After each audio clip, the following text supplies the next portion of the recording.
Hello everyone. We are going to study inflammatory disorders of breast. Inflammatory diseases of the breast are uncommon. They account for less than 1% of women with breast symptoms. Women present with erythematous swollen painful breast. So, presentation of inflammatory disorder is swollen erythematous painful breast. A breast cancer that is inflammatory type.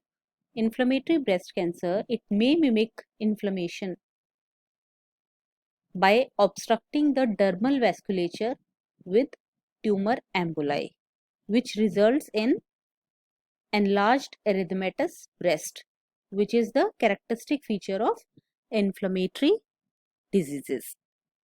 So, it should always be suspected, the breast cancer inflammatory type, it should always be suspected in non-lactating women with clinical appearance of mastitis. So coming to first entity, the acute mastitis. Almost all cases of acute mastitis occur during the first month of breastfeeding. So history of breastfeeding is very important. It occurs during first month of breastfeeding. During this time, the breast is vulnerable to bacterial infection because of the development of cracks and fissures in the nipples. From this portal of entry, Staph aureus or streptococci that invade the breast tissue. The breast is edematous and painful, and fever is often present. At the outset, only one duct system or sector of the breast is involved. If not treated, the infection may spread to the entire breast. Morphology of acute mastitis. The localized area is involved. So localized area of acute inflammation, but it may progress to formation of single or multiple abscesses. Streptococcal infection tend to cause a diffused spreading infection that eventually involve the entire breast. The involved breast tissue is infiltrated by neutrophils and may be necrotic. So microscopically we will see sheets of neutrophils and necrotic material. So it is treated by antibiotics and continued expression of milk from the breast. Very rarely surgical drainage is required. Another type of inflammatory disease is periductal mastitis. It is also known as recurrent subareolar abscess, squamous metaplasia of lactiferous duct, and Zuska disease or Zuska's abscess. Women and sometimes men, they present with painful erythematous subareolar mass. So, the lump is present in subareolar region. That clinically appears to be an infectious process. More than 90% of afflicted are smokers. So, periductal mastitis is associated with smoking.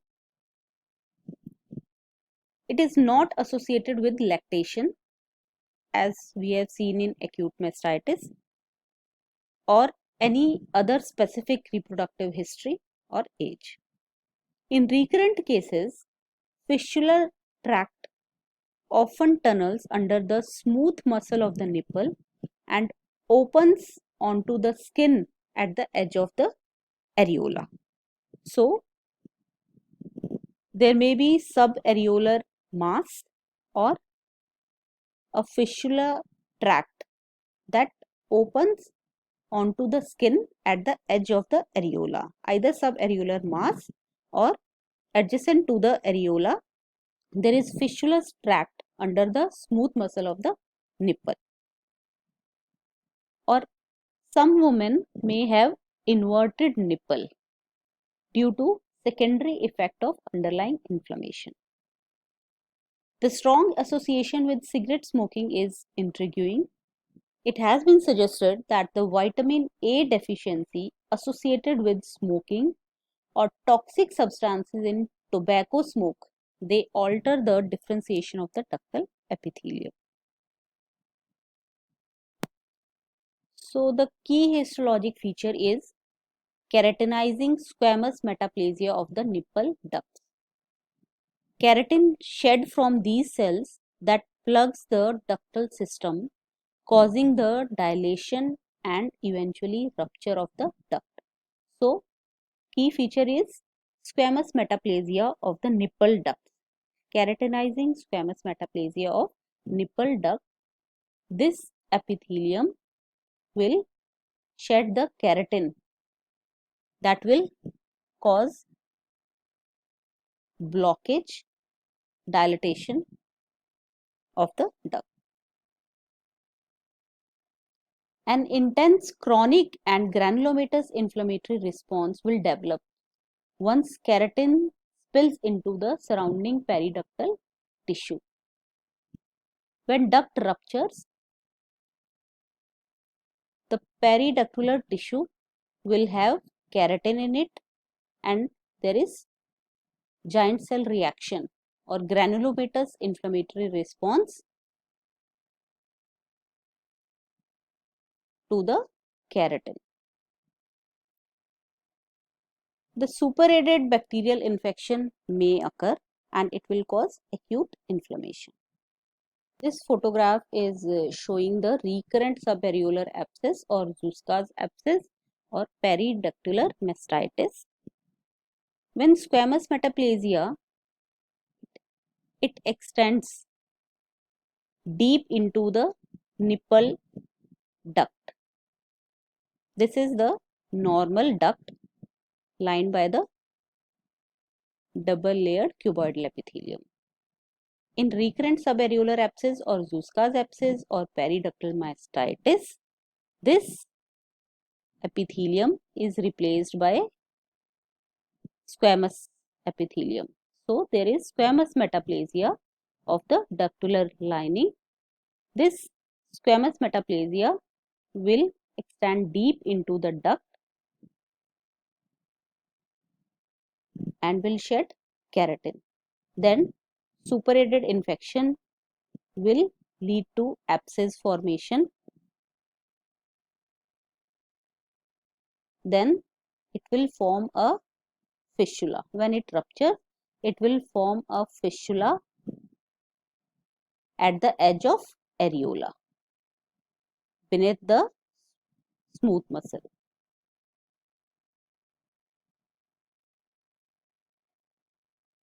So, treatment is en bloc surgical removal of the involved duct and contiguous fistula tract is curative. Simple incision drains the abscess cavity, but offending keratinizing epithelium remains and it will cause recurrence. Now, the mammary duct ectasia.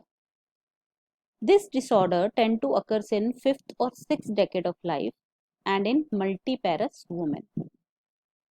Unlike periductal mastitis, it is not associated with cigarette smoking and clinically patient presents with poorly defined palpable periareolar mass that is often associated with thick white nipple secretions and sometimes with skin retraction.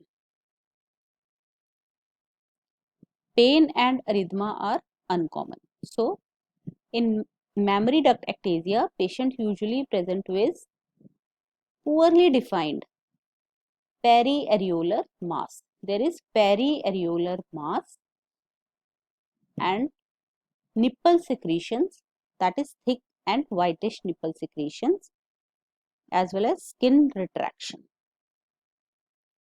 The principal significance of this disorder is that it produces an irregular palpable mass. So, the mass is irregular, ill-defined, that mimics the mammographic appearance of carcinoma. So, mammary duct ectasia, it will mimic carcinoma as it presents with irregular palpable mass, that is periareolar mass. with secretion. The lesion is characterized by dilation of ducts, inspission of breast secretions, and marked periductal and intestinal chronic granulomatous inflammatory reaction. The dilated ducts, they are filled by granular debris that contains numerous lipid-laden macrophages. Periductal and interductal tissue contains dense infiltrate of lymphocytes and macrophages with variable number of plasma cells. On occasion, granulomatous inflammation forms around the cholesterol deposits. Fibrosis may be seen, which eventually produce skin and nipple retraction. Squamous metaplasia of nipple duct is absent.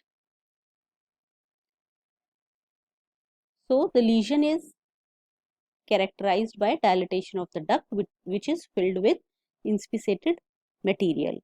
The periductal and interstitial chronic chronic granulomatous inflammatory reaction will be there.